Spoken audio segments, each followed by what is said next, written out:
are here on Sin and Gin Podcast, the podcast where we play games and do stuff. I'm Victor Garsley. I'm the Crow Boy. I'm Mr. Grave. I'm Frank and Jean. Yes, and welcome to Sin and Gin Podcast, the podcast where we play games, we tell facts, we tell news stories, and we frequently decide to pour out various different baths using different milks, and we bathe each other in various different milks.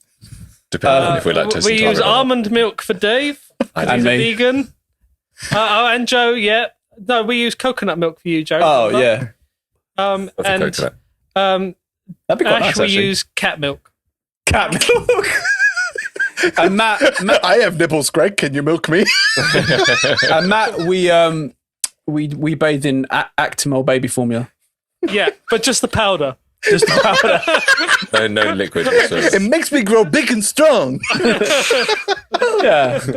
Why do you Yeah. think he's a beautiful bouncing boy? Turns out I don't have really dry skin. It's just actual Actimel baby baby formula powder. constantly in my It's just skin. stuck to you. Yeah. What's coming up on this week's show, Matt? We've got. What do you think? we got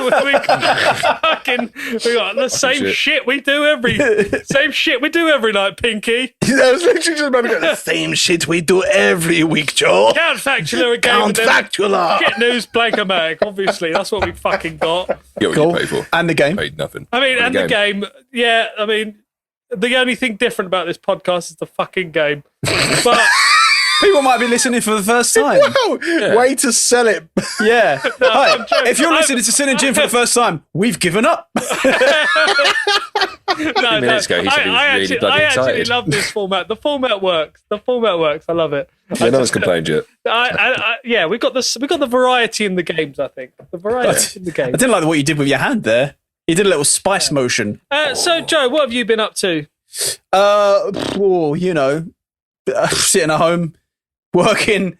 I mean, these podcasts come out quite, due to my editing schedule, come out quite a few weeks after, but I have watched, to be a little bit political, and it's not shit news time, but I did watch that video of Piers Morgan walking off set maybe 17 or 18 times in a row. I've not even seen it yet.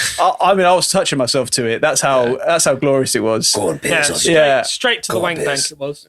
Yeah, I hope that there was just a giant bin ready to receive him at the other end. One of those shoots you get on like when they're doing up new buildings. There's like big yellow things that go into a skip. Yeah, just fuck the fuck off. It just reminds me of every single bully at school or person I've worked with that can dish shit out but can't take it. Can't take it. Like he's just like, he sits on top of that pile. Like you could just dish it out all day long, and then one small chink to your frail ego and see you the fuck later. Apart from that, I tried smoked tofu for the first time. Oh, Such a random, Yeah, I mean, tofu doesn't taste of anything. So I guess it's just smoke I was eating. Just a cube of smoke. gelatin ball. Yeah, it was all right. It was fine. It was I don't even know what tofu is. Fermented soybean. Yeah, it's a soybean thing. that someone- like, scrape it or something to kind Like I just imagine an elderly Asian lady blew cigarette smoke into it, and that's how it was made. Did you eat just like the Killer brick of tofu on its own? tofu. Yeah, I just ate it raw out the bag.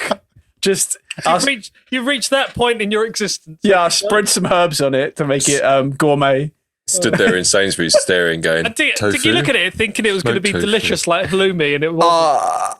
I mean, I don't know what halloumi tastes like, but Oh, yeah. yeah. Well, I know it'd make you shit your eyes out, but no, I'm trying vegan foods, and I've tried tofu quite a few times, and it's just never excited me. So I thought smoked tofu might bring something new to the table.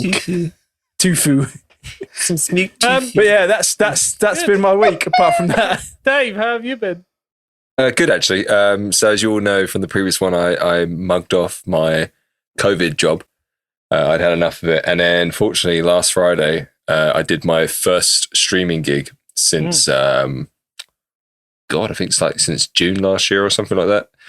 We had probably over the space of last year, like maybe 2 or 3 kind of streamed events that happened, but all of them I did nothing because they either like brought their own engineer. So I'd be like, here you go. Here's a cable. See you later. Bye. You know, pretty much that. Or be like, this is the desk. You know this desk, don't you? Yeah, I do. All right. Bye. You know, I do that every other time. So yeah, last Friday was. Did you eat any smoked tofu? I didn't, because I've had it before, and like you, I also went, this is kind of shit, really. I mean, tofu is crap, man. It's boring. Dave, did it feel good getting back on the saddle? Did it all come flooding back to you? Did you enjoy it? Was it good? Yeah, it was awesome. It was a stream drag event. The venue has recently taken like a new niche, and they're doing basically what like Heaven. If those of you who don't know what Heaven is, it's a place where you go when you die. No, it's a gay club in London where it's predominantly gay focused. They have like club nights on pretty much majority most of the time during the week. Obviously not at the moment due to the incident, but they also host live shows. So it's a big gay club, but they put gigs on here and there. So the venue's kind of taking that kind of focus, and in the meantime, we're doing all these stream drag events. So it's basically like just cabarets, like queens and kings. Kings, which that's the thing I actually never knew about before, which I'm kind of surprised with myself, really being like, so kings. Do you guys know what kings are? No. Yeah. I mean, like you got drag queens and then you got drag kings. Is it the opposite sex? So it's just women dressing up as men. Yeah, it's a growing. It's also quite a growing market. Yeah, so I never knew about it literally until like we had a king the other day, last Friday, and then I was like, oh, of course. But it all makes sense now. You also have women doing drag, like women, yeah. drag queen. I don't know what the proper term is. It's like a dragception, is it? A woman within a woman. But it was. I suppose it rose to prominence because in this year's Christmas campaign, Selfridges used a lady in drag. Right. Yeah, and it confused the fuck out of lots of bald middle-aged men. So, I don't know what to do. I've got to complain about this. Yeah, I've got it, but I don't like it. Don't know whether to complain or wank. Yeah, I just had a wank and now I feel ashamed. Yeah. It's like I'm going to complain on a company's Facebook page where I had no intention of ever buying their stuff anyway because of fucking Selfridges. And I don't sell Stella at Selfridges. It's for the 1%. So, Ash, what have you been up to?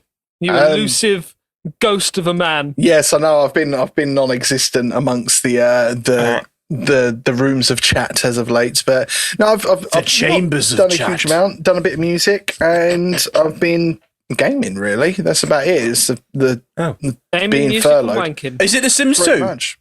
No, it's not The Sims 2. Sims 1. Sims 3. Got me. Just can't let it go. 25 years. Is it what Sims is it? Is it Sims 4 Pet Paradise? It's not Pet Paradise. Oh, no, I've. Do you know Roblox. what? Speaking of Sims, I used to play the shit out of Sims years ago. But Sims 2 for sure is the king. To me, the best thing about The Sims was when you got to change like the parameters of like what the character looks like, and you just put it all to maximum. Oh yeah. And just create this grotesque humanoid creature. I always remember like back. This was a few years ago when I was playing The Sims 3. I made a very big, like sort of Latin American sort of Mexican guy. He had a big bushy beard and long hair and everything, and then he had a very petite Japanese Asian wife, and they made the most amazing babies. It was hilarious. So they both came out really big, and the girl, she got really into fitness and like lost all of her weight. The boy got sent to military school, phoned up and complained that he didn't like it. So I let him come back, and he came back and he was massive, and he was just lazy. It was amazing. It was really good fun. That's a difficult wank. It was very, but I managed it.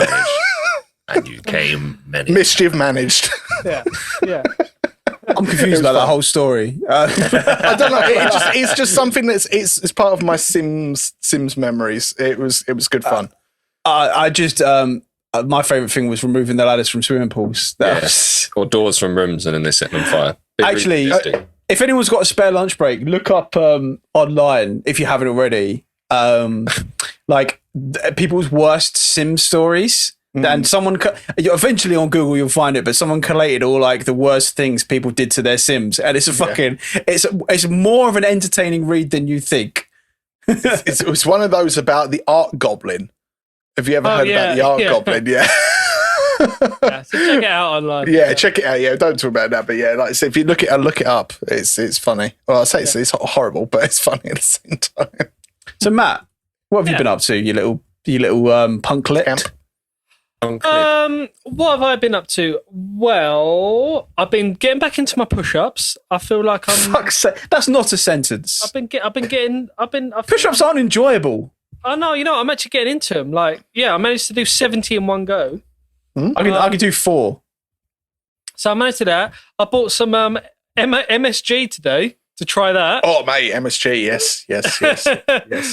Yeah. Americans give MSG a bad rap. It's very delicious. Do you know what? There's actually sort of stories linked to that. I'll explain a little bit later. Finish, man. I almost did it as a fact. I actually contacted our chief guru in food, Rob Beanie, before I bought some, and I was like, MSG, what's the deal? And he sent me this like good voice note about like, it's fine. Yeah, it exists naturally within us. It's better for you. It's no worse than salt. It's actually in moderation. It's better than salt. Better than salt. Yeah, exactly. Yeah, so I got some of that to try because I like cooking, and I'm also going to buy. I've been looking at barbecues to buy for when I can do barbecues. Just because I love barbecuing, and I'm fed up of using those shitty one-off ones. Yeah. So I'm going to buy a Weber portable barbecue that will hopefully last me my entire life. But then I'll get a proper barbecue when I have a garden. And the thing is, as well, is with how much you enjoy barbecuing and you're good at it as well, it's a good investment. You. He is good. I don't often get on with barbecue, but whenever you do it, I'm fine. Barbecue? So.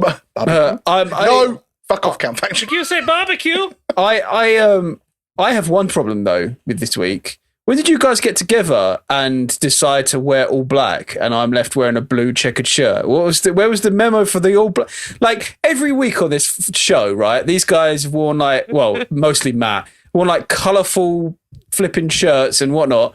And there's 1 week, everyone's dressed like a fucking bartender. Okay, to be fair, like 98.2% of my items of wear are all black. So. Which is ironic because you've got the blackest of beards that goes past your chin. I can show you how much un-black clothing I've got if you really. I just didn't expect all 3 of you to wear black. I would have worn black as well. By probability, I will be wearing black. Ditto. So. Yeah. I think I've worn black. Oh, whenever I wear anything different, you take the piss out of me. Yeah. Well, I mean, you were the guy that wore a sleeveless jumper. You. Sleeveless jumper. I like my sleeveless jumper. I think so much so that you bought 2. Yeah. This is great. My body's warm. My arms are chilly. But this is great. It's a perfect balance. I look yin yang, son. Right, it's time for Count Factula. I've got facts for you. You've got facts for me.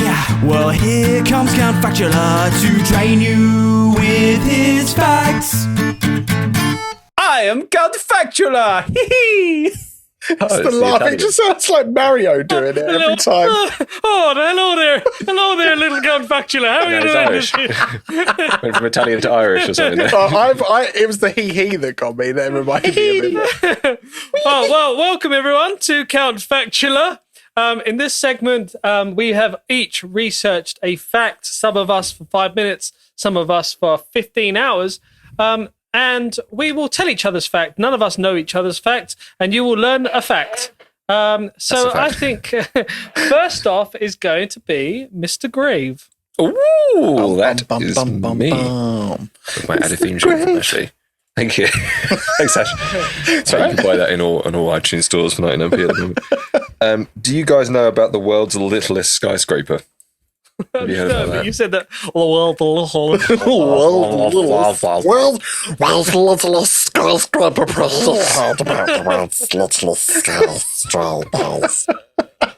No? Okay. Sorry, no, I haven't, sir. Good, right, sir.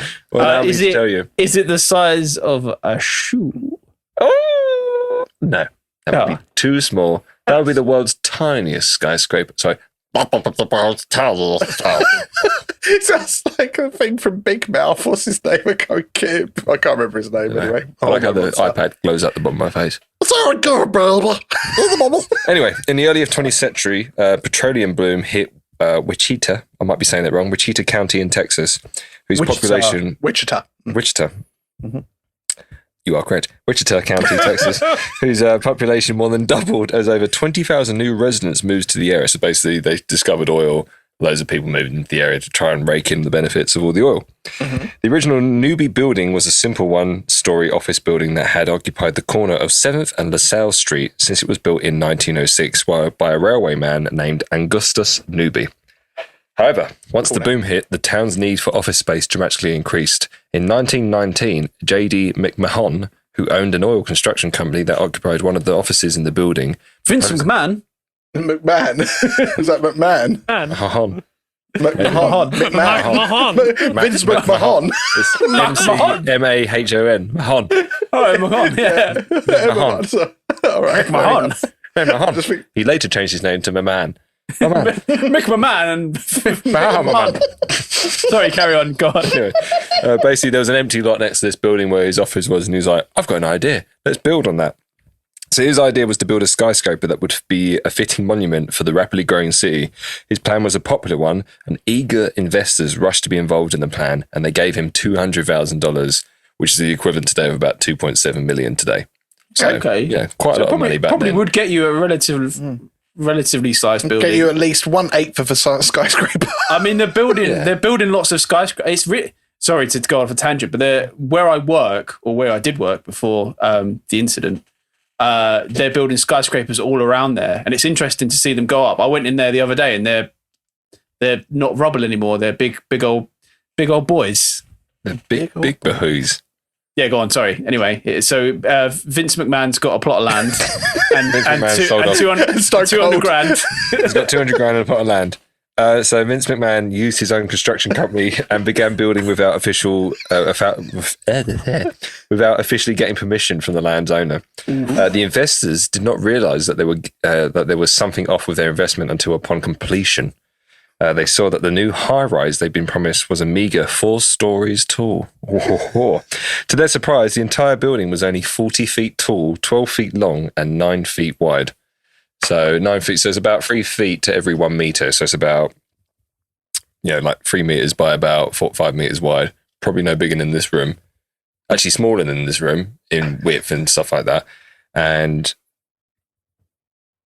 how tall did I say it was? 40 feet tall. 40 feet. I don't know what that is, but divided by 3, you can do the math. But basically... How big's a normal house? 20 foot? So it's only like the size of 2 houses. 4 stories, this thing. So that would be about right, yeah. So about 10 feet a story, I guess, on that one. But yes, to make matters worse, the elevator company Vince McMahon hired had backed out, so visitors could only reach by an external ladder. A narrow staircase was added later, but the building was so narrow that the staircase took up about 25% of the building's interior. Once the investors realised what had happened... Your stairs took up 25% of your house. I know, you're just like, great, there we go, there's a great chunk of my house gone. Once the investors realised what had happened, they tried to sue Vince McMahon. However, the blueprints he had drawn up had actually indicated that the building would be 480 inches tall, not 480 feet. The investors never looked closely at the document. Spinal Tap. They thought it was in inches. Grass, yeah. This whole time they thought it was This is in not grass, the lack of scale before sliding on. They had no legal resource against Mahon. So basically, this building still stands today. I'll show you a quick picture if it works. That's amazing. It's just got this Vince McMahon. It was me, investors. It was me all along. Oh, man. But yeah, the building's still there today. So It almost burnt down a while It just back. looks like a thin block of flats. yeah, it does. Yeah, it's literally, the windows are the same size. how do you get defined as a skyscraper? Like, what's the legal definition? You just say it's a skyscraper, and it shall be so. I dub thee scraper of sky. Scraping the sky all the way down there. I am not. Okay, you are a skyscraper. But yeah, it still stands there today. It's known as the world's littlest skyscraper, and you can go visit it as a tourist attraction. That's pretty It is occupied at the moment. It was unoccupied for years. Got to find something to do in Wichita, I guess. Yeah. Yeah. But there you go. Yeah. Okay, so the next fact is going to be Mr. Crowboy. Ah, hello. One and all. Wow. So my fact is about Conplan 8888. Have any of you guys heard of that? No. I have not, good sir. So Conplan is it's a counter plan by the US government, and this is on the official US government military defense website. It's a plan for zombie invasion. Okay. Yeah, and it's it's officially ratified government plan. Now it does come with the small caveat that it was a training exercise done by junior officers, and they used zombies because actually it's quite a good analogy for relative insurgents or takeover, like the way that the zombies spread and act. It's quite good it was quite a good thought exercise, and it was so good that they actually officially have put it on the website. Also I think there was their counter policies on things were getting a bit tired and worn out. They were the same strategy. It allowed them to think outside the box. But it does say on the front of it, this plan is not designed as a joke. The zombie survival plan is provided very useful and an effective training tool. And they've labeled on it disruptive political fallout, which after the years America has had, not necessarily a bad way of thinking. So some of the guidelines identify. Hold up. Identify zombie. Identify zombie. Yeah, that's a zombie. It's 31 mornings. It's 31. It's 31 pages, and do you know what? It's not the only one. The Center for Disease Control, the CDC, also has a zombie preparedness plan, and maybe a little bit tongue in cheek. But yeah, it's well worth a look at. So what if I mean, bear in mind we're currently through a pandemic, but what would if Boris Johnson went on news and was like, there's a zombie outbreak. What would be the first thing you would do? Well, first of all, keep it very short. Keep it short. First of all, in this plan, it lists the type of zombies, so you've got to know what kind of zombies you're up against. So you've got pathogen zombies, infected by virus or bacteria. You've got radiation zombies. You've got evil magic zombies. Oh, I like that. You've got space zombies. Weaponized zombies, they can still use weapons. Symbiont induced zombies, being overtaken by something. Been overtaken. So a healthy host has been overtaken. Yeah, something like that. Vegetarian zombies, which are what Dave would be. They've got brains, but not. They've got no direct threat to humans and only eat plant life. Chicken zombies. Hang on. So a zombie is a brain dead thing that just eats plants. Well, no, chicken zombies. Although this sounds ridiculous, this is the zombie. Yeah, basically, it poses no life. It just eats random grains and vegetation.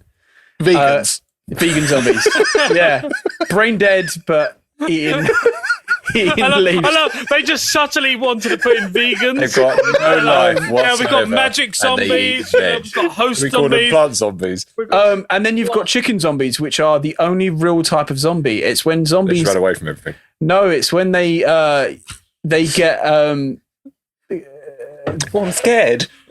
Can we call plant zombies plombies? Oh no! This is really scary. So.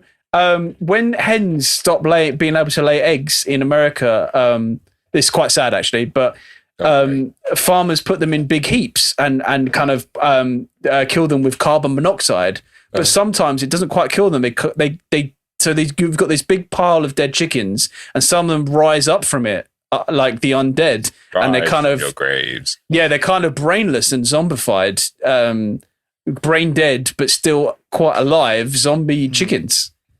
I don't think it does say that these aren't a threat to human life. But They'll peck you to death. yeah, sorry. What was your question? So what's the first thing we're doing? Just the very first thing you do. You get To survive a zombie outbreak. So the first thing I would do would be to fill up my bathtub just so I had some fresh water, like just so I had some water. But the second thing I'd do is I'd buy loads of running machines, and I'd put them all around my thing. So any zombies, they hit the running machine. Fly off. You could use the running machine to power your house as well, because obviously power and that's going to shut down. So you can put them all around and attach all those running machines to a motor. Exactly. And then power electricity in your house. Flawless. Yeah, you're sorted. Quite literally. Yeah. And then in front of the running machines close to your house, you just have like an electrified floor. And so if they do make it past that, you're sorted. Are you in the city or out of town? Kind of. What's the vibe there? Are you going to go out? Boat. I'm in Dartford. No, You're staying in Dartford. Oh. You're staying. No, as in, would you move out of town or would you stay in urban areas? Because The Last of Us taught us that we shouldn't stay in urban areas. Yeah, no, I'd go out more to the countryside. What about like the Outer Hebrides, in like Scotland, or the tiny islands off the coast of Scotland? No, Problem is, there's obviously food and everything. Yeah. Isle of Man would be the one, wouldn't it? Isle of Man, yeah. There's only 80,000 people, which is less than the borough of Bexley. Yeah, so you just kill them off. But how big is the island? Kill 80,000 people. You can drive from one end to the other of it in an hour. Yeah, so that's 80,000 people in a very small. There's 300,000 people in Bromley. Yeah, it's bigger than Bexley, and it's got less people. Guys, I'll be honest. The first thing I'd do, I'd be like, guys, should we get together so we can do a podcast? Yeah. What if one of us is a zombie though? Oh, fuck them off. Zombie news. I mean, apparently I am. For eating. Yeah. But yeah, Count Zombula. I suppose the difference would be a case of how big the threat could potentially be. If, like you said, if the zombie spread is really fast, or whether it's. I mean, I remember reading somewhere that they said that there is actually a chart of how quickly, depending on how it was spread, it would take to take over the world. I mean, it was the incident. The incident. 36 days or something. The incident should have told us everything we need to know about how quickly viruses spread. Yeah, well, that's obviously like the difference is globally. Certain zombies, it's bites, or whether it's airborne, or anything of those sorts. Anyway, Ash, what is your fact? Right. Okay. Have any of you heard of one of these terms, or machine elves, or clockwork elves? Anything of those? No. Right, okay. Have you ever heard of the drug DMT? Yes. No. Okay, Joe has. DMT is a product. Dave's like, a new one. Yeah. DMT is a psychedelic drug, and it's produced naturally in the body as well, but it's mainly in certain plants. You can get concentrated doses. Now, when you take said psychedelic drug, you can smoke it or like inhale vapors, etc. Along those lines, you experience a trip of usually predominantly fractal colors, rainbow effects, and what you would expect from, when you see in cartoons when people have a psychedelic trip. That's what DMT does to you. Now, the interesting thing about this is that in higher doses, people seem to experience what they call a barrier break, and they start to see the world differently, and it becomes much more normal. There's less colors, but there are. But lots of people have had shared experiences with seeing entities. So people that are not there, but are to them are there, and they've been described as like what they call like machines, or they call them machine elves or clockwork elves, and it's like they exist outside of our perceived reality. Clockwork Elves is a great band name. Yeah, but like I said, the interesting thing about this is the fact that it's shared experience. So many people have experienced the same thing, and what they were saying is that a lot of people that experience this tend to have a spiritual evolution, or they see the world completely differently, and they see this, let's say, other reality as more real than our own. So they were saying like the encounters produce 99% emotional response, and it's usually feelings of joy and love and trust. So that would also describe why the 60s and sort of that peace and love era and everything of a drug taking psychedelics in the 70s, etc., is very much peace, because LSD and everything along those lines was quite dominant.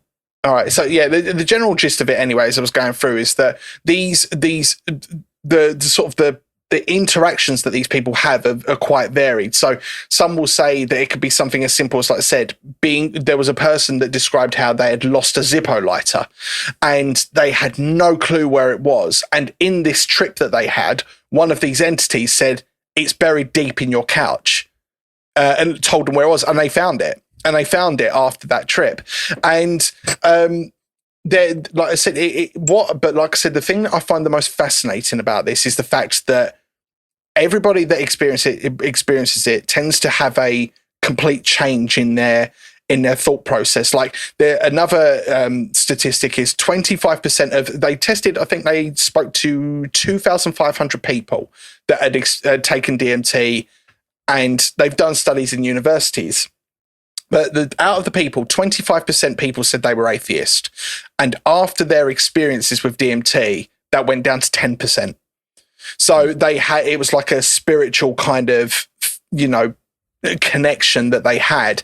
And most people said that it felt like that was the reality that we're not seeing. That is more like the real reality. And what's they're saying that DMT lets you peek behind the curtain. Yeah, basically. And the interesting thing is, as well, is that your brain, when you are on the verge of death, produces huge amounts of DMT. So and the thing is with your brain as well, is your brain almost soaks it up. So if your brain literally, if DMT is in your blood, it will soak it up as much as it possibly can, like it thrives on it. And that's the thing when they say that DMT is produced in big amounts when you're on the verge of death. And that's why people probably say they see, their dead relatives or experience like a bright light, sort of that kind of thing. Is probably all linked. But I reading into it, I just found it really fascinating. Yeah, well, yeah, it's like it could be potentially like a spiritual connection but like I said, whether it's real or not, because it is a hallucinogen. But at the same time, I think the thing that I love about it the most is everybody's experienced something very similar.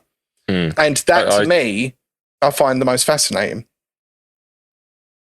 Oh, I was going to say, I tried DMT back in 2015. Oh, did you see robots and cogmen? Sorry. I went to some weird Mayan temple place and it blew me up. I also thought I died as well, and it put me off the fear of death for the rest of my life. The thought of like dying and stuff like that used to terrify the shit out of me, and then I thought like I died before I went into this trip. Like I felt my body shut down and this like euphoric rush of like, oh my God, this is death. Like the only way I could physically explain it was like, I can't move my body anymore, but I feel incredible. I was like, oh, I'm dying.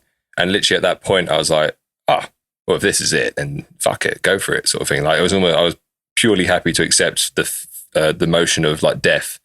And then it just went and shit erupted, and I was just like, "Oh my fucking God!" How much did you smoke it? Sort of out of curiosity. So did you smoke it or inhale it? How long did it last for? About 15 minutes. Do you know roughly? 50 exactly. Yeah, that's how long they say that it usually lasts, about 15 minutes. And if you take much higher doses, it can last longer. But yeah, that's. Thank you for telling me that. Because Dave is the case study here. Yeah, that's really interesting. If you smoke DMT, it normally lasts between 5 to 15 minutes. And also DMT actually grows in every living single thing, obviously higher amounts depending on what it is. So everything that lives has DMT already formulating in it. There's a particular plant that they said is the highest thing, but they said that... Is it ayahuasca? Well, ayahuasca is two different plants. Ayahuasca is a mixture of two different things. It's like a type of bark and then something else. One of the other properties is a thing that connects to your stomach acids, which help work with your stomach acids to break down the plant matter but stop you feeling sick. But also it still kind of makes you feel sick because it's such a weird foreign object going in your body. Like if you do any drug the first time, you're going to feel a bit off. Yeah, it's such a weird foreign subject. But if you do it as ayahuasca and you do it as like normally if you go do ayahuasca, you're going to do it as a whole trip where you sit down in circles and you have someone who's a specialist on it. You'll probably feel shamans ill. and stuff in tribes and everything, isn't it? A friend of mine did it. Lovely guy from Ireland. He did it, and then the first day he did it, like everyone just couldn't stop laughing.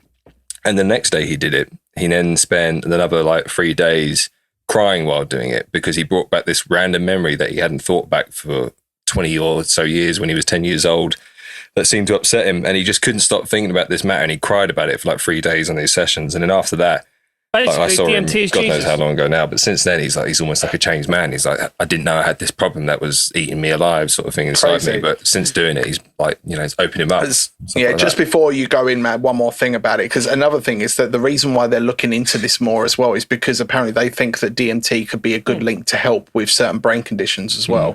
That's what I was thinking. It sounds more like it unlocks part of the brain that we share but don't access. Yeah, see, that's another. I'm coming at it from an incredibly layman's point of view. But if everyone's TLC, Jason, go DLC. Oh, I thought you were saying TLC.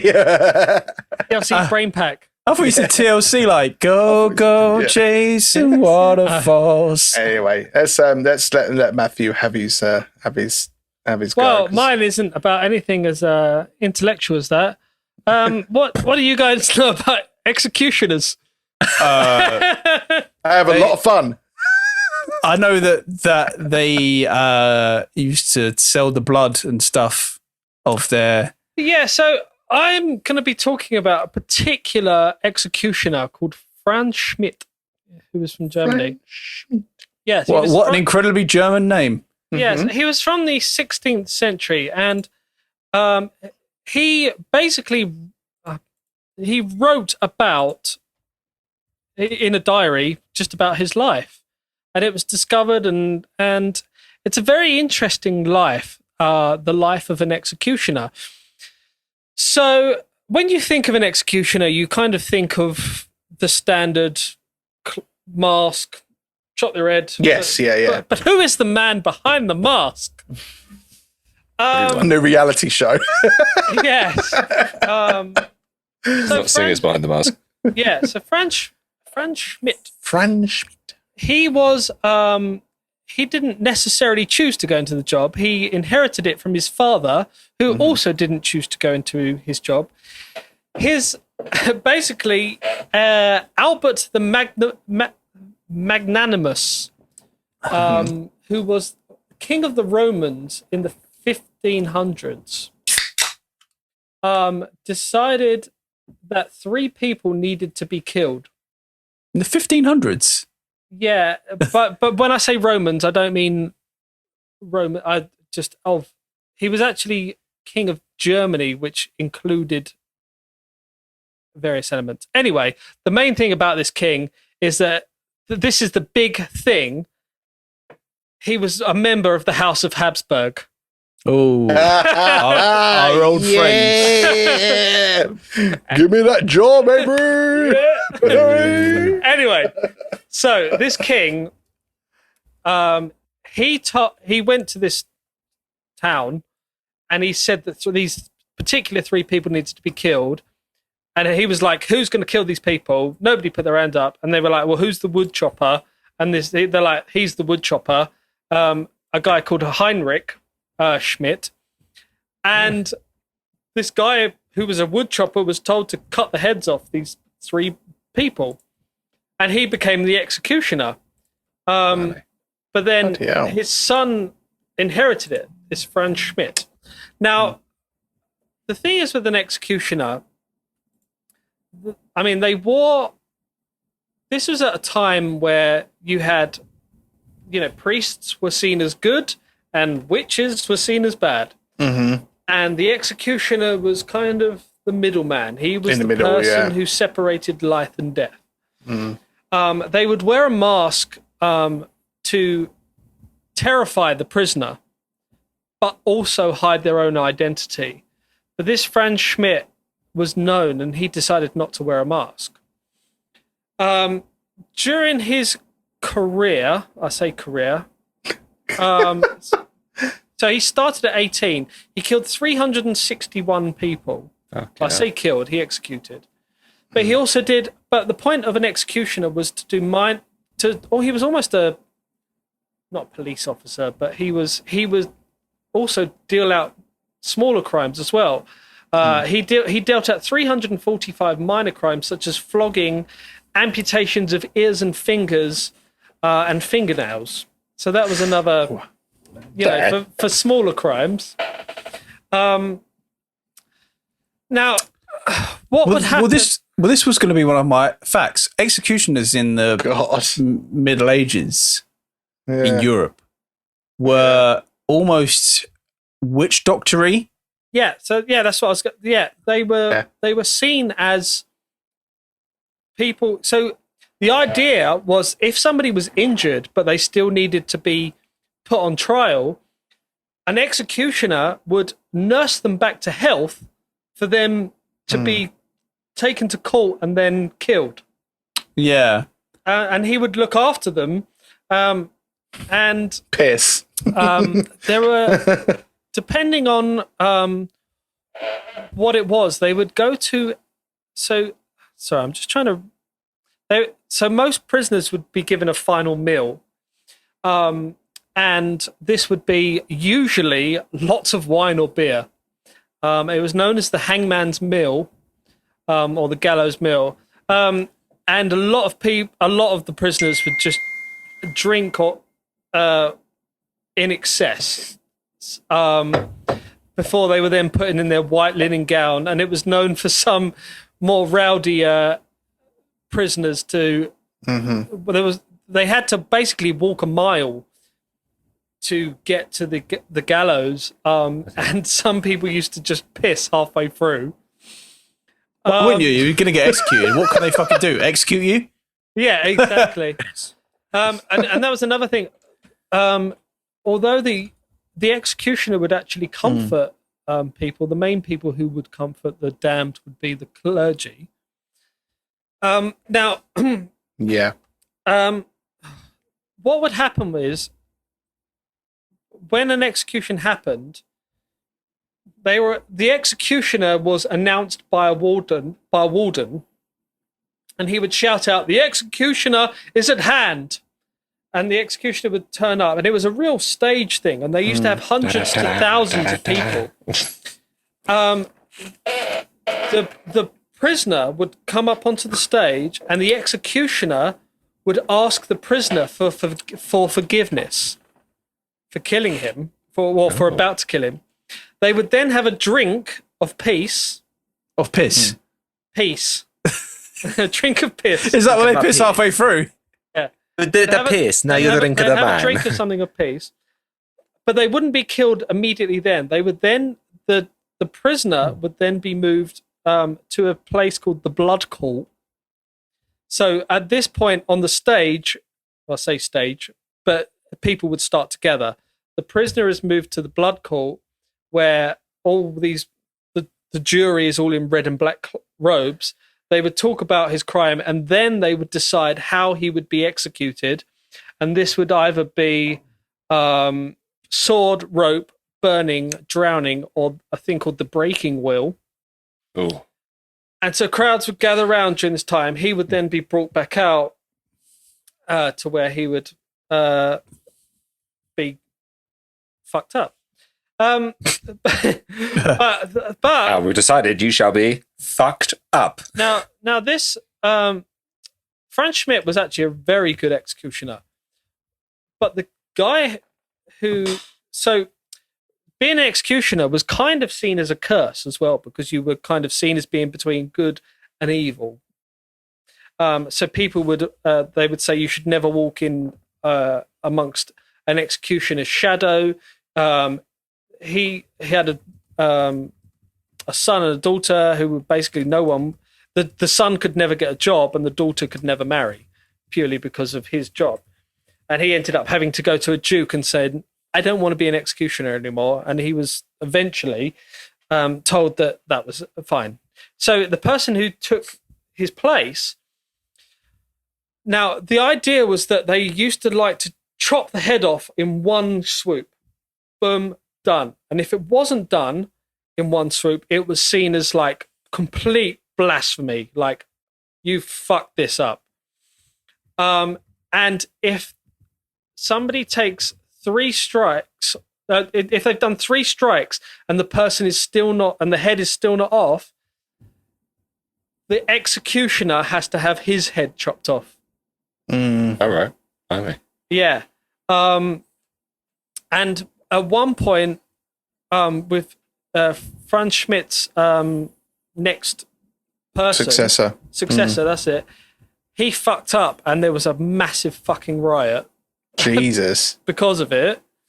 And And the not crowd only, was like, "Get Smith, get Smith." but after it was done, the executioner would also be the janitor, and he would have to clean the carcass and that sort of stuff. But not only that, an executioner would also be given a state funeral. But a lot of them were medical consultants as well, because obviously with the bodies, they did a lot of research on these corpses and stuff.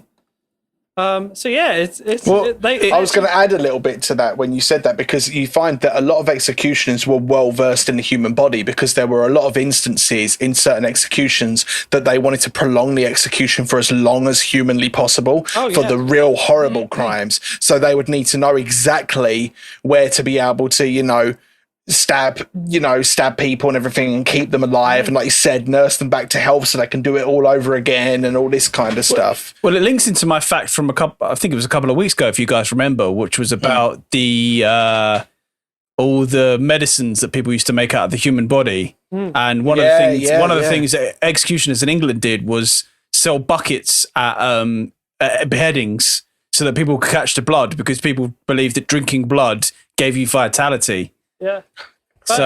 What a strange job description. What's CV look like? Well, we always talk about executioners as men. But I just want to throw this one in. The town of Roscommon has the distinction of having had Ireland's first notorious hangwoman, Lady Betty, who was given the post in exchange for her life being spared when the hangman, due to execute her sentence, took ill on the day that she and 25 others were due to be hanged.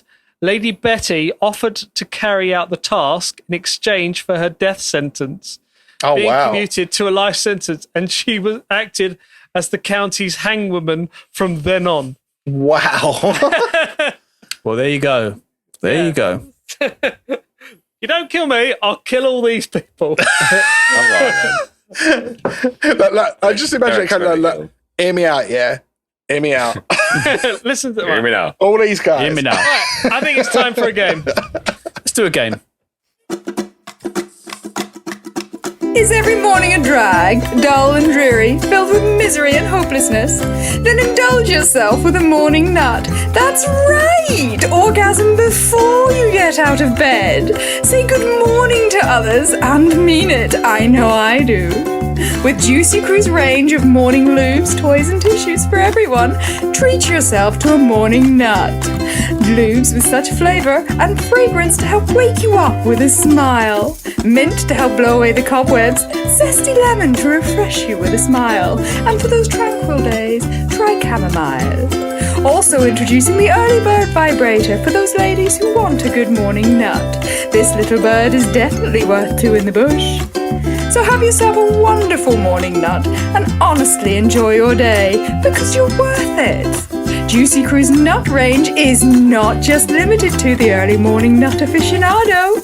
Check out the other ranges such as second breakfast nut, lunch nut, tea bake nut, dinner nut, after 8 nut, and for those on the go, the compact cheeky nut series. All with carefully selected scents and flavors to perfectly suit your nut time. Go on, be good to yourself and make the world a happier, better place. Hello, boys. Hi, Joe. So, if you're new to the show or you're a long-term listener, this is the part of the show where we do a little game. And this week's game, I haven't actually said anything. I haven't actually said what the name is. because I didn't want Giving us anyone. nothing this week.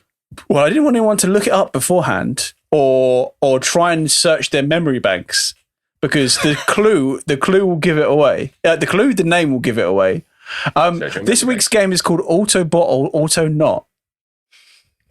So it's Transformers. Yeah. So this came to me. I can't remember exactly how it came about, but there was someone had posted on like Reddit or something a stupid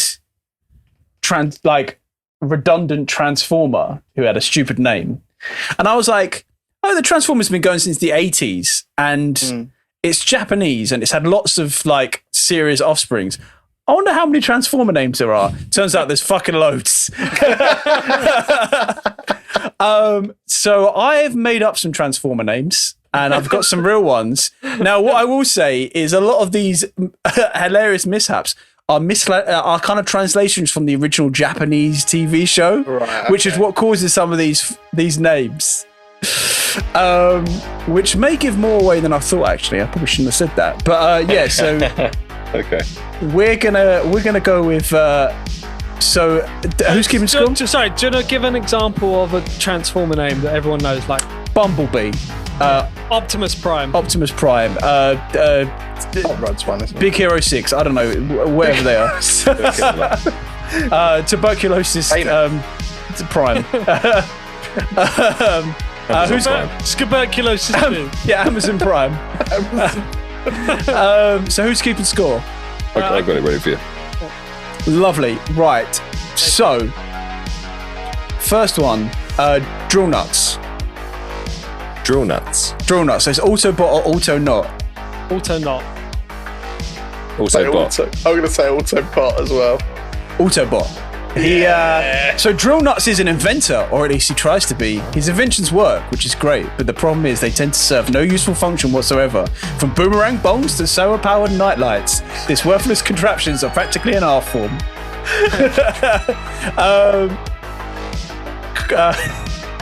Slag. I'm gonna say Autobot. Autobot. Yeah, Autobot. You wouldn't just come out with slag. Slag, aka he got his name changed in the late 90s to Slug when people realised that it's most likely to live up to the team's bad reputation. He's a surly, mean-spirited, nasty, and disturbingly violent to the point where you have to wonder if he's not a Decepticon. But loves fucking everyone. Yeah. What about Sky Gary? That's an Autobot. Auto Not. Yeah, not. That's an Autobot. We all say no. Sky Gary. No, yeah, we all said no, yeah. Sky Gary is Star Convoy's right-hand man. He's got great respect for the legendary Autobot Supreme Commander and was the one who brought Star Convoy back from the dead. That's Sky Gary. Sky Gary? Just imagine it being like an intern. An Autobot intern. Buffalo Sky Dump. Gary with the coffee. Buffalo Dump. Oh, that's definitely an Auto Not. Auto Not. It's an Autobot.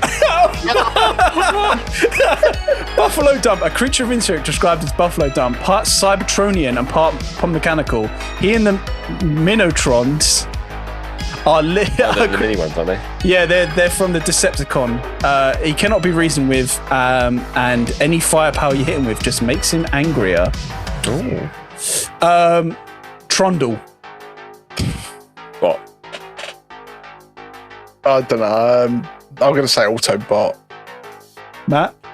Oh. It's an Auto Not. Trundle. What's Trundle then, Joe? Go on. Trundle is he's Trundly boy. Oh, right, yeah, that makes sense. That's it. Get a definition of the word Trundle, please. Optimus Crime. That's a bot. Not. That's an Auto Not. What are you saying, Matt? Say Auto Not. That's an Auto Not. Yeah. He's just a criminal version of Optimus Prime. Did you say Prime? Did you say it was a bot? Yeah. I said it was a bot. What about Giant Jim? That's a I'm bot. going to say Autobot. I'm going to say not. Not. It's an auto not. It's just a big. I saw you had a little smile then. I saw. Thunder Lips. Autobot. That's a not. Yeah, it's a not. It's an Autobot. Yes. Thunder Lips, along with Pauline and Ivan, is a member of the Syrian strike team. He is an Syrian. Syrian. I don't know. Saurian? Fuck no.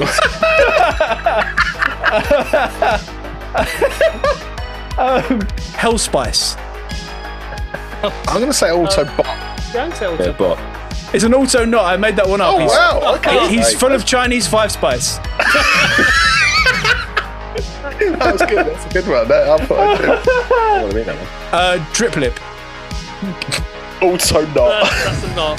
That's a bot. Oh, It's a fuck. not. It's a not. Yeah, no. As soon as I said it, you started laughing.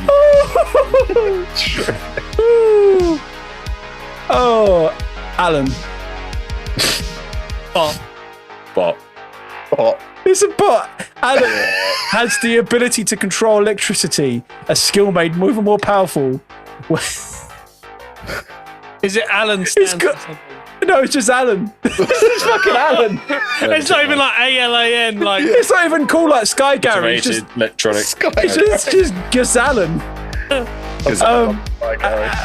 Dick Bot the Blender guy. Not. That is definitely a not. Fucking hell. That is a bot. So this one's a little little trick. So this one was actually from the 2000s reboot with Shia LaBeouf. If you remember, if you've seen that film, Right.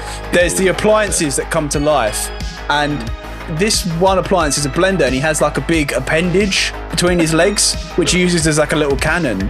And in the script, he's only referred to as Dick Bot the Blender guy. He doesn't actually have a name. Should we do one more? Yeah, fuck it, go on. Avian Fist. I'm going to say Autobot. Autobot. It's an auto not. I made that one up. Yeah. Well, We also... Yeah, what was the score? What was the score? Ashley has won by 1 point. Oh, well done. Two weeks in a row, I think. Thing last week. There was also for Autobots. There was also Randy, Mouse. Clench, Big Daddy, and Spastic. His name got changed to Overrun again with the late 90s reboot. They weren't keen on Spastic, no? I also made up Stinkbot, Clam Jam, Dude, that would have been an or not. Windflap, Yeah. Weedlebot, Oh. The Enormity, Gas Chunk, and Tin Can Terror. I like Tin Can Terror as a band. So yeah, that was also I wish think my we need- name was Tin Can. I was say we need to petition to is it Hasbro that own Transformers now Yeah. to make Tin Can Terror? I mean, I'm still getting over Sky, Gary, and Alan. Oh, Sky Gary's Gary, amazing. Alan. That is fucking phenomenal. Oh, Oh, what's that? Oh, it's time for shit news. This is the latest dispatch just received in our news. Zim Podcast, bringing you the latest news from around the world with Victor Garsley, Crowboy, Frankenstein, and Mr. Graves. This is Shit News. Yeah, it's shit news.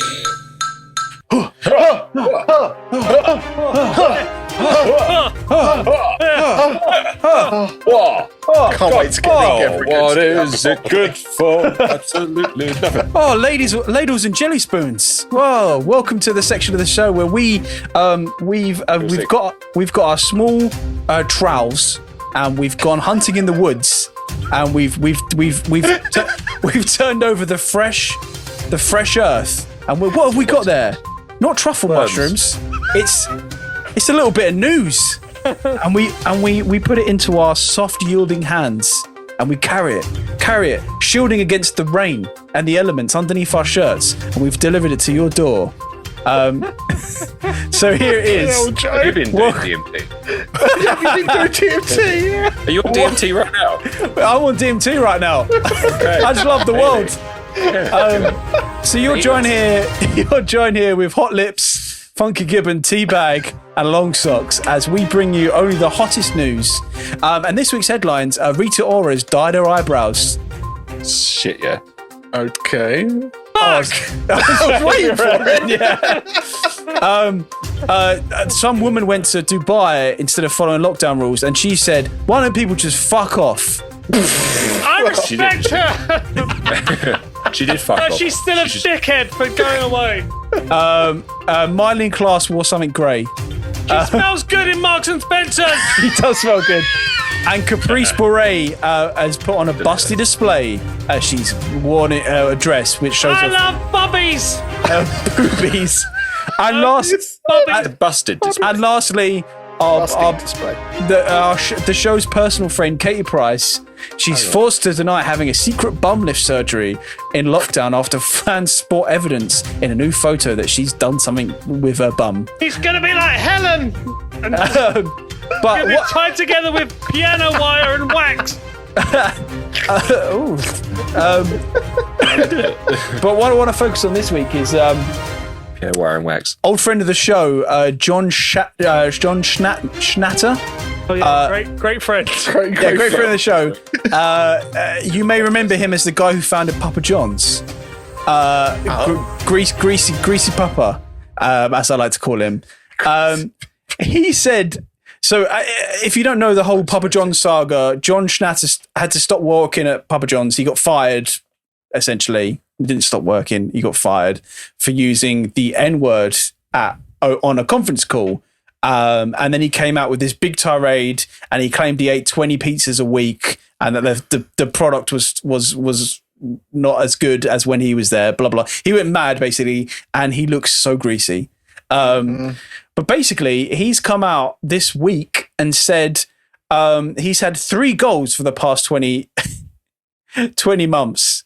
It's weird. The past 20. Remember this. The past 20 months it's taken him to do this. And he said he had 3 goals, and he's only listed 1. He said, "We've had 3 goals in the past 20 months to get rid of the N-word in my vocabulary dictionary and everything else." So if it takes you 20 months to get rid of the N-word out of your vocabulary, I think you need some hot self-reflection time. I reckon. Do you reckon it's a reverse push-up challenge like Matt's doing? He says, "I only said it 70 times today." Well done. He also said Smoking. basically John's do good pizzas, but he's a piece of shit. well, he's not associated with them, so you can eat them guilt-free now. Yeah. So basically, yeah, he says it got taken out of context. What he actually said was Colonel Sanders called blacks the N-word on a conference call. Still not appropriate. And apparently he was very inappropriate at work. But it's taken him 20 months to get over that, apparently. I mean, it's good that he's achieved that. I mean, it may have taken 20 months. But Yeah, I suppose so. He's saying lining. he's saying that he's sorry. I don't think that's going to get him his job at Papa John's back. But so that's that. But I'm going to have to stop this story because I'm getting a hot scoop. Long Socks, are you there? I've got some amazing things. So we all know about how starfish can regenerate their arms. Salamanders are able to grow new tails. But did you know that sea snails have been now recently discovered that they can detach their heads from their bodies and still live on? They'll literally detach their heads from the rest of their bodies. So it's literally and because they're snails as well, it almost it doesn't just kind of cleanly cut off. It'll kind of gellify off a little bit. So there'll be a bit of a neck or a bit of a shoulder. Well, I mean, are they like heavy metal enthusiasts? They just headbang and it just kind of flies off. Headbanging so much, it just goes. But basically, they collected a load of the sea snails. There's 2 different main types of sea snail that are out there. I would try and pronounce their name, but I'll just bore you with that. But what they've basically discovered, especially with the younger versions of these sea snails, when they detach their heads, they'll detach, and then the actual wound where they're detached will heal up after about a day. But after about 3 days in young sea snails, they'll start reforming their body, and their body will start regrowing a heart, every other kind of vital organ they need to survive and stuff like that. So literally this thing will cut off everything else it needs. I've got a question. Yo. But why? Why though? Defense mechanism. They don't actually really know the real reason why. This is literally a very recent discovery with sea snails. Is it just the head? It's just the head. So if you cut the head off, it's got the... they don't. It's not like it's something cut. They detach their head from the body. This is the thing. It's not like they get attacked and something eats it and its head kind of goes, whoops. Fuck it. I'll just cut my head off. Yeah, Like I'm a head out. Yeah, So they've like got- a salamander will cut its tail off. I've had enough now. But what they reckon it is it's a way of deterring its body from parasites. Because there's a lot of parasites in the ocean and stuff like that, which will feed off the body. Normally, like parasites will attack a sea snail from the base where it's obviously floating. Got no hands to brush them off, have they? Yeah, they can't be like, oh, leave me. Have a good leave it out." scratch. So apparently they detach their head from the rest of their body in order to Hidden save themselves smarties. from being like attacked by parasites. So they've the rest of their body just dies and sits there in the ocean. The parasites consume it. But the body, And then- the body has the heart and all that shit in it, Yeah, and then yeah, it's the head has the RNA, DNA to be like, we can grow a new one of that shit. can so literally the rebuild. head- as long as it's young, Stronger we bastard. can rebuild this man. We have $1 million. But they've seen. Bang, bang, bang, bang, bang, bang, bang, bang. But basically, they've seen that these things can redo that as long as they're young. Old ones have done the same thing and then died after 10 days. Useless. But as long as they're young, Pathetic. like, Pathetic. Yeah. why do they even bother? But yeah, basically, if you're a young sea snail and you get attacked by parasites, you can detach your head from the rest of your body and then grow a new heart and everything else. Is that when they put those underwater microphones in? They just hear, "Fang, wang, wang, wang, wang, wang. Shing, shing, shing, shing, shing, shing." And then the other sea snails going Just a sneeze out head just zipping by. Whee! with a big bubble floating behind it going. Yeah. Oh, I'm gonna have to stop you there. Funky Gibbon, are you there? Funky Gibbon. Yes, I'm here. Thank you for that introduction. Why do you not laugh? I'm so fucking sick of 5 it. episodes. I know. But Sick of the joke. I can't help it. I can't help it. Right. Okay. Well, I have got a fucking hot scoop for you right here, guys. How hot? So hot, like sun ass. surface hot. Brad Pitt and Angelina Jolie hot. Don't. Bradgelina, whatever it is. Bradgelina hot. Bradgelina. That is damn Fury. Bradula Burkus. Fury, as council minutes are sent out on wrong coloured paper. Fucking hell. Quote here: we are getting stuff coming through which is black on green, and it is unacceptable. green. A councillor has blasted the unacceptable way in which minutes have been sent to him in Northam. Speaking at a council meeting of Northam Town Council on Wednesday, February 24th, Councillor Barry Edwards said, "We are getting stuff coming through which is black on green, and it is unacceptable. I find it difficult, and many other people are too. I won't be voting in favour of any minutes at the moment until we get this sorted." The town's administrative apprentice, Tina Tucker, took the blame. Tina Tucker. What a name. Is she like local Tina Turner tribute act? Tina Tucker, the dirty fucker. "I ordered the wrong paper. It's my fault," she said. "I would have ordered pale green instead of dark green. Oh, I should have ordered pale green instead of dark green, and I didn't want to waste paper. That is all it was." The mayor, Councillor David Chalmers, added, "Maybe we can find another use for that paper, as councillors need to be able to read what they're being sent." So there you have it, lads. Do they not have email? Fucking cunt. I mean, I can't help but feel after the Hanforth Dean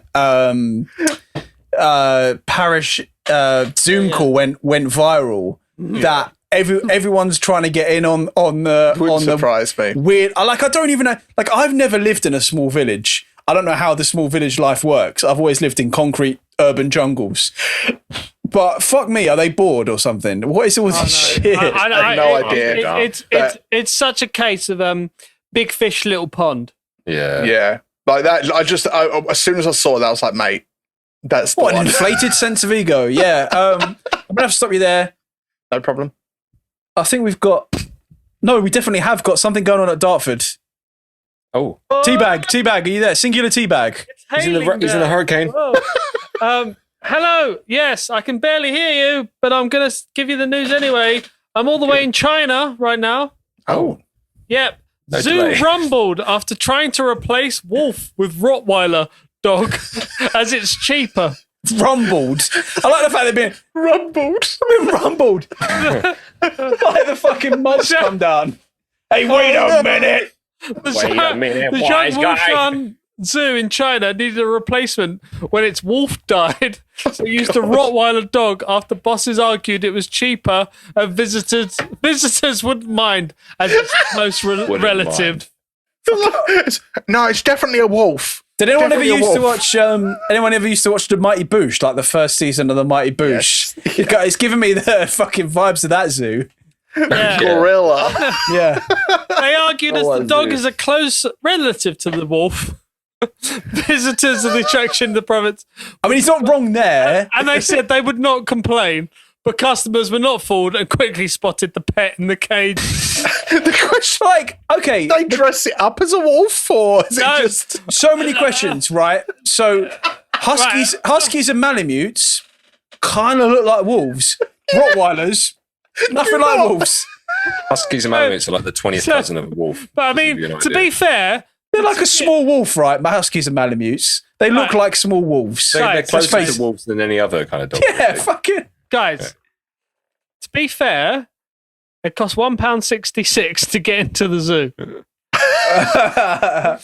Visitors are told they will see tigers, lions, and other animals, including a wolf. Zoo It's managers a lion, just a confirmed cat that- with a fucking. Mate, Right, thing- I mean, I feel sorry for all this Rottweiler because it's in a cage, but it looks the most wholesome little good boy. I just want to pet him and give him cuddles. And Did they at least spray him silver? no, it's literally a Rottweiler in a cage, in a massive cage. God. Sorry. What fucking wolf do you know that's silver? Oh, What- grey. Fuck off. Oh, I'm looking at it. Silver wolf. I'm looking at Sounds like it. another Transformer. It's just a regular. It's just a regular brown and black Rottweiler. It's like a regular old dog. It's just a fucking dog. That's No, my shit news. no, it's a wolf. It's definitely Just- a wolf.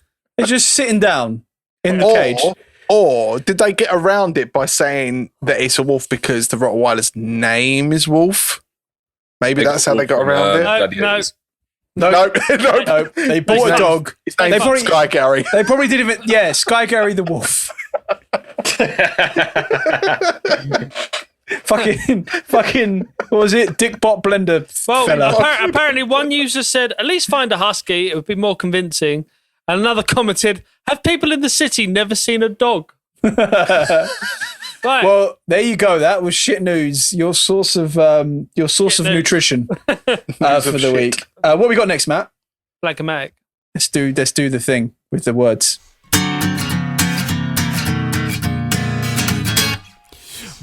Blank-O-Mattic, it's chromatic, it's dramatic. Blank-O-Mattic, la la la la la la la.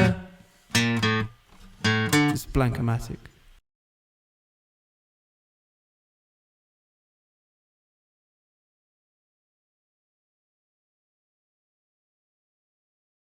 So, guys, as you know, through the Blank-O-Mattic, I've been married, which was a wonderful time. Yeah. And then I Yeah. divorced. But then I went dating as well. Did you? And I've been with someone for a little while, and Oh, yeah. it's time to meet the parents. Oh, God. Okay. It is time to meet the parents. So, the first thing I need is a person's name. Yeah. That's Male or it. female? Doesn't matter. Fuck it. Doesn't matter. Male or female. In this circumstance, I'm going with whoever. Minty gloves. Minty. Minty Glover. That's a bit more of a real last name. Minty Glover. Minty Glover. Danny Glover's brother. Glover. Danny Glover's brother. Minty Glover, the fat cock lover. I mean, I know I'm going to have to repeat this because I tested this Blank-O-Mattic before I did it. But Glover the fat. I like the way it went from Glover minty, the fat cock glover. yeah, minty glove to minty glover to minty glover, the fat clock glover. Like that. Ash, we need a number. 36. Adjective. Ooh, Brunette. brunette, crabby, Crabby. Yeah. Verb ends in ing. Rotting. shooting, Oh, rotting, rotting. Oh, garrotting. Same person's name. Minty Glover, the fat cock glover. Also, by the way, if you're listening to this at home and you've got an alcoholic drink in your hand, every time you hear the phrase "Minty Glover, the fat cock glover," you have to take a sip of your drink. Animal. Joe, this is your. Go on. Rocket. Rocket otters. Rocket otters. And what? Fuck it. Yeah. Yeah, fuck it, right? Rocket, Yeah, right. rocket Yeah. otter. Single body part. Oh my god. Schlong. Schlong. Just a nice schlong. Intact schlong. Intact Schlong. schlong. 100% slong. Need a noun. Biltong schlong. Biltong. I'm a fucking jerk. Jerk foreskin. Biltong Fucking schlong. almost spat my beer everywhere on that one. I'm a biltong Right, slong. we need a noun. A noun. Oh, A biltong slong. jewelry of infinite wisdom. Bitterness. Uh, Jury of bitterness. Amulet of. cunty. Amulet of cunty. Amulet of cunt punching. Spaghetti headwear. Tissue. Come Spaghetti punch lunch. tissue. Spaghetti wig. You know, we've gone from amulet of cunt punching to just spaghetti wig. What do you call Do you it when know- it's like a Do you want a bonus count factular? The singular form of spaghetti is spaghetto. Because that's how Italians spaghetti? treat like plurals and singulars. Spaghetti, spaghetti. Also, a bonus count factular. Check out the macaronis, not the pasta, but the actual people. That's where all the big wigs come from. They were called the macaronis. Oh. Hey, macaroni. What are we going with for this one then? This is Macaronis. Meet the parents. No. What we go?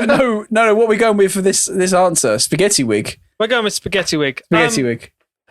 Joe, we need another animal. Oh, sex fountain. Sex. Why did you have an aneurysm during the word sex? Haggis spider. Haggis spider. Harry the Haggis spider. The Zoomy zebras. I don't know. Zoomy zebras. Shit pigeons. Poorly parasite. What? Poorly parasite. Poorly. Poorly, yeah. Just Paulie the parasite. Parasite. Oh, Paulie poorly parasite. or poorly? Oh, a poorly parasite. Oh. No, there we go. Poorly parasite. I need a host, mother. I need a host. Red pandas on poppers. Pandas on poppers. The red popper panda. Right, we need two plural foods. Mustard fuck cake. What? Cakes. Mustard fuck cakes. Oh, apparently we've gone for mustard fuck cakes. And Cankle crumpets. Cankle crumpets. salad sandwiches. I like crumpets, but I think we need a different word in front of crumpets. Bum crumpets. Cunt crumpets. Cunt crumpets. Crumpets. Right, cunt crumpets. We're running out of ideas. Yeah. But sometimes that could be the best thing. We need a liquid. Okay, so we're gonna do one word each. I'm gonna go with smooth. Fizzy. Waterfall. I mean, give it a fucking flavour. Smooth fizzy waterfall broth. Yeah. There you go. How can it be smooth and fizzy? That's the real question. Oh, this is so smooth yet fizzy at the same fucking Soda time. stream. Have you never had kombucha? Yeah, I'm gonna go with smooth fizzy broth. Oh, I see how it is. Give us a flavour, Dave. Give us a flavour. Yeah, give us a All right. flavour. MSG. Smooth fizzy MSG broth. Oh, come on, give us a different Brit. No, that's shit. Tequila. Tequila broth. Smooth fizzy tequila broth. Okay, we need a single food item. Actually, I quite just like smooth tequila broth. Okay. Now, smooth tequila broth. Need a single food item. Oh, That's sick. cat's sick. Just cat's sick. That's a fucking bowl of cat sick. Are you gonna My eat that? favourite. No. Oh, well. Oh, that just reminds me of the sound that cats make when they puke.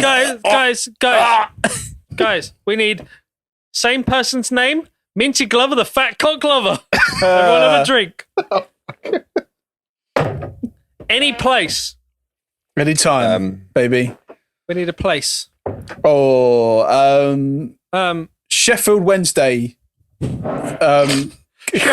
Sheffield's. Saturday, hamper. Sheffield's.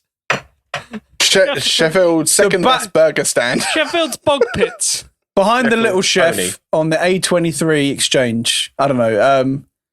Sheffield's Happy Chef. Little Reprisal. Chef Sheffield. Yeah. Chef Sheffield. What was that? Little Chef Sheffield. Little Chef Sheffield. Brackets. Sad. Little breath. Little breath. Have you been to my new restaurant, Little Breath? Little breath.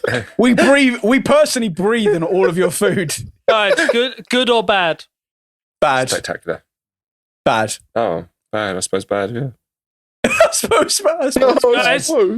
Guys, same person's name, Minty Glover, the fat clock lover. Yeah. Because that could be a man or a woman, really.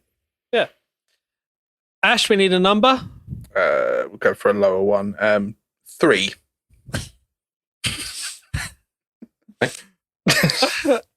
Love or hate? Late. Love or hate? Hate. Hate. Hate, yeah. Yeah, okay, yeah. Same person's name, Minty Glover, the fat cock lover. Oh, I'm drunk by the time this is I've nearly done. run out. Herb ends in ED. Verb. Ends in ED. Crystallized. Blurped. Sicked. Oh, we got sick. Married. Wiped. Wiped, yeah. Yeah. Noun. Motivation milk. Yeah, that'll do. Motivation milk. Yeah. Midnight murder. Motivation milk. Plural food. Motivation milk. Thunder toast. Tomato's motivation. Thunder toast. Thunder toast. With spreadable. Verb ends in ing. Thunder toast. Mopping. What? Mopping. Muppet murder. What are we talking about? What is it? Mopping. Verb. Verb ends in ing. Napping. I'm going to go for mopping. We're going to go for plural body part. Oh. Fingernails. What? Ooh. Fingernails. Yeah, we'll go Ooh. for fingernails. I don't like fingernails. I don't like the thought of fingernails. I hate fingernails. I know. They're weird, We need aren't they? another noun. Oh, God. Michael Barrymore's Oh, God. Koozie. Non-dead body jacuzzi. Michael Barrymore's death pool. Buttered beef jet ski. No, we've done Michael Barrymore's. Yeah. swimming Who was the pool. guy who did Stars in Their Eyes? Michael. something like Matthew. that. Matthew Broderick's buttery jet ski. What was his name? Who did know. stars? Matthew Kelly. Matthew Kelly. That's it, right? Matthew Kelly. Is anything going to be better than Patrick Swayze's crazy slazies? Matthew Kelly's buttered what? What about Beef buttered Matthew jet Kelly ski. stars in your pies? Oh, stars in your pies. Matthew Kelly's Stars in Your Pies.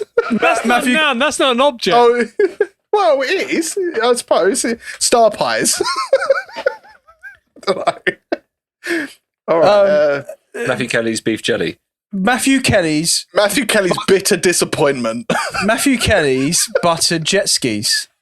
You really want buttered jet skis, don't you? They are very important. The butter jet skis. Matthew Kelly's toasted bellies. So, Matthew Kelly got jam Matthew jellies. Kelly's butter jet skis. What is it with the last fucking 90s game show host? I know you keep bringing them up. Adjective. God away. Buttery. Magnetic. Oh, Magnetic. I like magnetic. Devilish. Verb ends in ed. Cried. Cut it. Dided. Cuddled. Cuddled. Commenced. Molested. All right, we're gonna have molested. Oh no. Time of day: evening, night, afternoon, morning. Dave. Second breakfast. Dave, what are you having? Evanses. Just pick a normal one. All right. AM. Morning.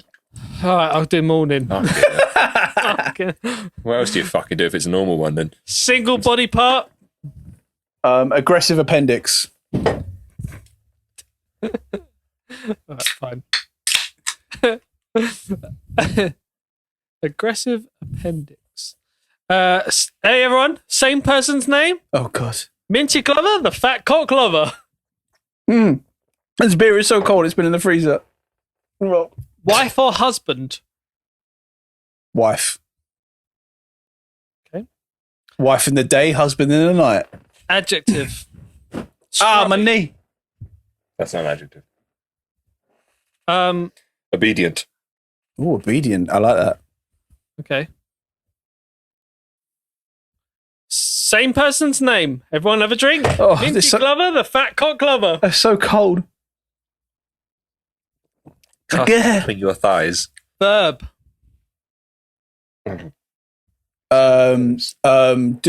Clean. Why are you mopping and cleaning? What is going on over there? Matt's done a lot of cleaning today. Yeah. Smash. Stained. Ooh, I quite like mash. Mash. Just mash. Yeah. Yeah. Ashley, we need a room Ash. in a house. No, I have no idea. I mean, you're in one now. Yeah, no, I have no idea. B room. B room. Dungeon. Sex room. Ashley's whipping chamber. Ashley's Arsenal assembly. Ashley's loft of dreams. Bobcat. Bobcat. Bobcat. Where Ash goes to do whippets, the room. Patrick Swayze's sex dungeon. I like Sex Dungeon, but we've already had Patrick Swayze, I think. Yeah. Just pull up another. Yeah, pull up another fucking Timmy Mallet sex dungeon. Timmy Mallet's sex dungeon. Timmy Mallet. Timmy Mallet's room of pallets. Who was the guy who did 50-50? I quite like Timmy Mallet's room of pallets. I do as well. Adjective. Oh, I don't know. Fucking crazy. Boisterous. Boisterous. Good luck spelling that one. Yeah, I got it. Single body part. Dave? Eyelash. Eyelash. Body part? That is it's part of your body. Adjective. Ash? Grumpy. No. Yeah, why not? Yeah, go on. Sorry, Ash. Oh no, it's fine. I can't think of anything. Anyway. Joe, adjective. Ends in EST. EST, the dullest. Oh, yeah, dullest. That works. Mhm. Right, we need any place. So I'm going to go with the hallway of... Screaming. Yeah. Dave or Ash? Sorry, what's the sentence? The hallway screaming. The hallway of screaming. The hallway of... Fire ants. Just really like in the distance.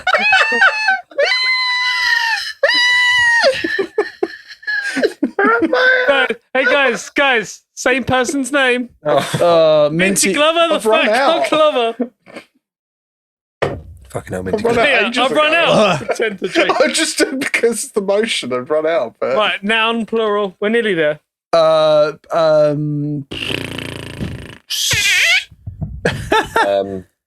A chaos fart machine. It's plural.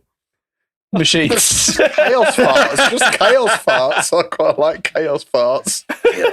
Chaos smarts. Okay. Haptic rice defibrillator. Right, we need loved or hated.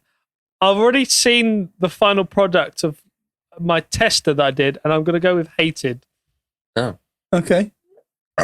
We need 2 separate single body parts. Joe, single body part? Spaghetti shoulders. We've already got spaghetti in this. Oh man. It's finding it hard with dog. There's only so many body parts you Just pick a can. body part, any body part. Crumpled collarbone. Right, we've got crumpled collarbone. Shiny sternum. Shiny sternum. It's so rare. We need So rare. we need an adjective. I'm going to go with Amish. No. Futuristic. Yeah. I mean, you went for 2 opposites there. Yeah. Are you sure Amish is the future? Everything or nothing. Nothing. Everything. I was going to say everything. Okay. Okay, we've got everything. Right, 2 more things to put in. Verb, twist. Thrust. Thrust. That was one. Wasn't that one of my trust? Wasn't that one of the Transformers? What was? And we need the last one that we need to put in is any place. Frost wants you to know he's coming. The other Decepticons have learned there's no being sneaky when he's around. He's a loudmouth braggart who will claim victory before he's even taken the field. Sorry, what was it? Any place? Did you say? Any place. What was the Wichita? Wait, what's that? The littlest skyscraper, Wichita. I quite like the littlest skyscraper. The little skyscraper. My new kids' TV show. Okay, right. I'm going to click play. Oh, right. Oh, we're here. What was this about again? Everyone take a drink. Parents. Meet the parents. Talking about parents. Oh, yeah. Fucking who? What? Fuck you. Right. Fuck your parents. So, as you remember, Meet the fuckers. I got married, I had a divorce, I started dating, and now it's time to meet the parents. Ding dang. Ding dang, willy wang. Meet the parents. My girlfriend, Minty Glover, the Fat Cock Glover. Sorry, before I carry on, every time I say Minty Glover, the Fat Cock Glover, you've got to have a sip of your drink, all right? I'll finish now. Right. Meet the parents. My girlfriend, Minty Glover, the Fat Cock Glover, of 36 years, was very crabby when I took her to finally meet my parents. Yeah. When we got to my house, my parents were rotting outside.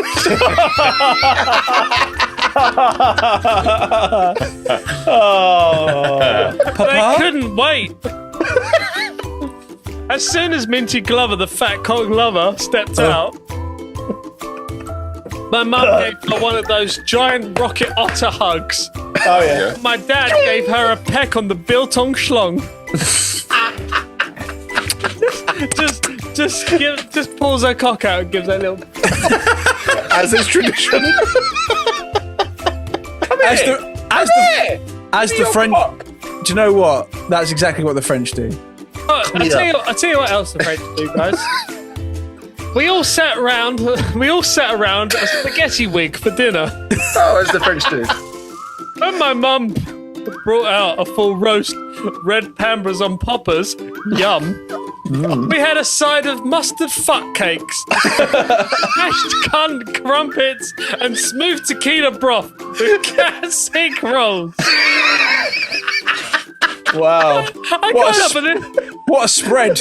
this is so aggressive. Like, we had a side of mustard fuck cakes, mashed cunt and crumpets, a smooth tequila broth with cat sick rolls.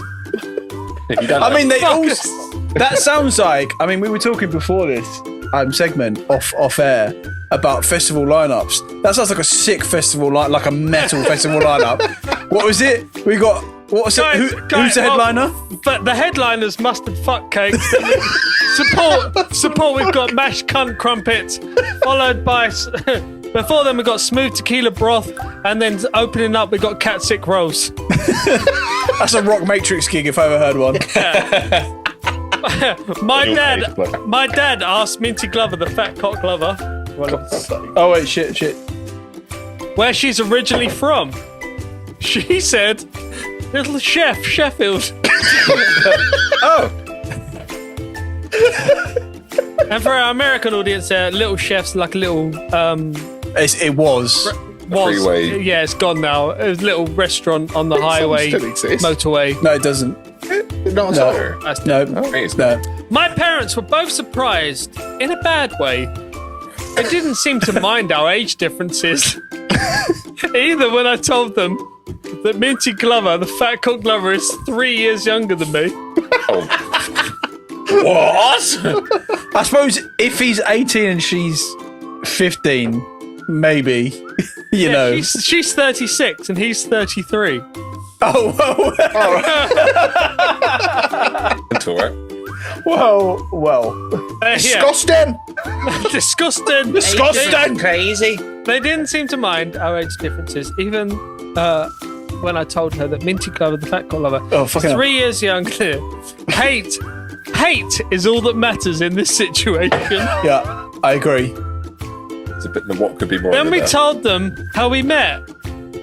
Minty Glover, the fat cock lover, Fuck me. Like, started off by saying we wiped into each other at the motivational milk store.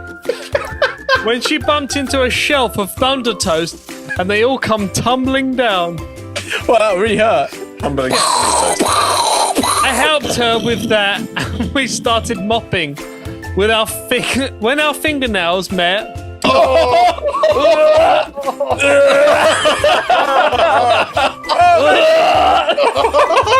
I'm sorry, right. I'm going to call it there. I'm going to call it there. That's probably one of the grossest things I've heard on this gross podcast. When our fingernails met. When our fingernails met, we couldn't take them off each other. linking together. Oh, just getting in the... Your fingernails. Let me touch the scum under your fingernail. Let me remove it for you. I think it out. That's when I instantly gave her a Matthew Kelly's butter jet skis with my number on it. There you go. Don't leave it for too long. Got a belt. Here, take this fucking jet ski. It belonged to Matthew Kelly. It's got my number on it. it just so happens the serial number me a is my ring. phone number. Don't wait too long because it might melt into Giving someone a jet, giving someone a whole. Oh, have you got a napkin to like write your number on? Oh no, I've got this. Butter jet ski. Take this with you. No, wait. Flipping out of his hands. No, but Matt, would you ever forget that person? No. If they fucking had you a But I jet would also ski? think they're a fucking lunatic. Also, I'm not taking that on the tube. Especially with the fact Surely that you it just- used to belong to Matthew Kelly. And you just write down the number and leave the butter jet. That's probably not butter. My And parents stars. agreed that our relationship is magnetic. Oh. cute. After dinner, we molested away the rest of the morning before we headed back. I leaned into my dad and whispered to his aggressive appendix and said I was thinking about asking Minty Glover, the fat cock lover, to be my wife. Oi, Dad! Quick to move on. Dad! I want it to be my wife! Give me your appendix. But the fact he's an aggressive appendix, does that mean he's about to die of appendicitis? What do you want? Sorry, I can't hear you, son. I'm like keying over right now. Dad, what's the open end of your appendix? So I can speak into it. He replied, "That's obedience, son," while watching Minty Glover, the fat cock lover, happily mash with my mum in the Timmy Mallet's room of pallets and looking at her boisterous eyelash and hearing her grumpy laugh. When she mashes with your mum. I realised that I am the dullest guy in the hallway of screaming fire ants. Imagine that. Imagine that. There's an exciting hallway and you're the dullest man there. I'm so boring here with all I this fire ants. think most humans would be the most dullest thing in a hallway of screaming fire ants. Yeah. Yeah, if you walked into that hallway, what would you... How could you... How can you outdo the hallway? Oh my God, look at this. Well, Well, check out this solo. lucky I brought my guitar. Right. Minty Glover, the fat cock lover, God's sake. Oh, for fuck's sake. handed my mum a gift bag Shit. full of chaos farts. As a thank you gift, my mum hated it. I mean, I love a bag of chaos farts. Thank you, mother. Then we left, and my dad put his crumpled collarbone on my shiny sternum and said, "You picked a futuristic one, son." Well done, mate. I like Was the that last it? one. Is that it? Right, no. Congratulations. I said, "Thanks for everything." Gave him and my mum a thrust. And we drove back.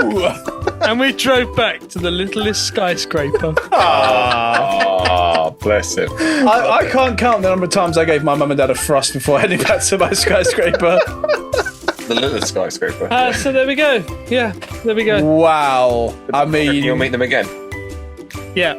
that was so. I mean, I'm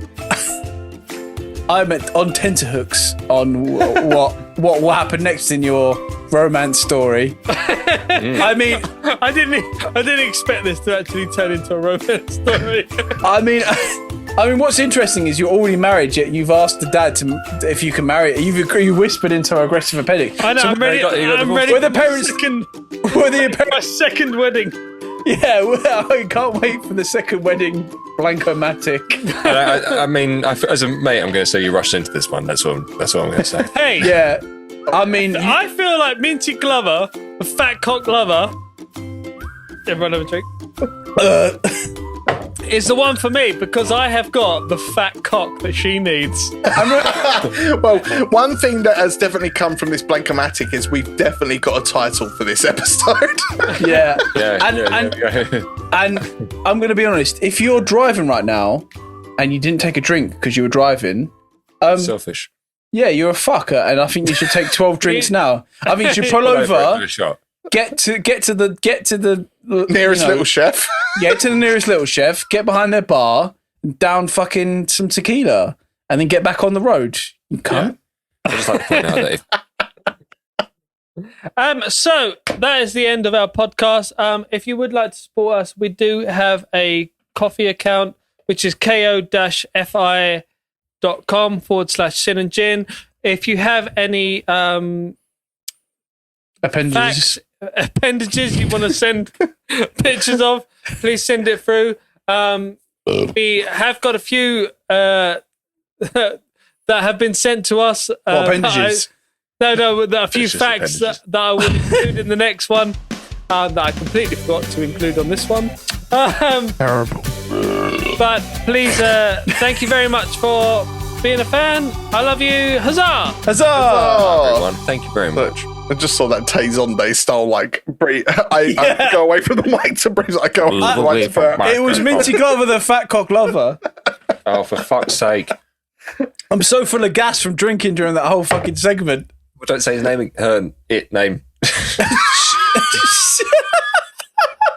Her thing. Oh, do you mean Minty Entity. Glover, the fat cock lover? Cunt. I can't believe I've run out. Right, what- completely. Minty Glover, the fat cock lover. Fuck's sake. I would have drunk another beer pint. Guys, it's Thursday. Fuck me. I'm going to work tomorrow. Only one day a week. And then Yeah, we should really stop talking about Minty Glover, the fat cock lover. fucking piece of shit. Good night.